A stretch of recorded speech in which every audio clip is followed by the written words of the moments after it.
యూపీలోని Samajwadi party MLA పూజాపాల్ యోగిపై ప్రశంసలు కురిపించారు. పూజాపాల్ భర్త బీఎస్పీ మాజీ ఎమ్మెల్యే రాజుపాల్ అతడిని అతీక్ అహ్మద్ అనే గ్యాంగ్స్టర్ చంపించాడు. రాష్ట్రంలో ఒక ఎమ్మెల్యేను చంపించినా అప్పట్లో కేసు లేదు.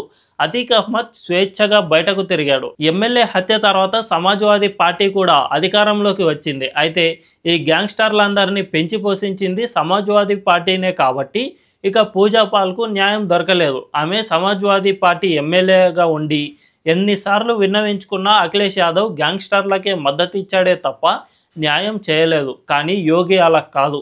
రాష్ట్రంలో గ్యాంగ్స్టర్ల ఏరివేతను ప్రతిష్టాత్మకంగా తీసుకున్నారు.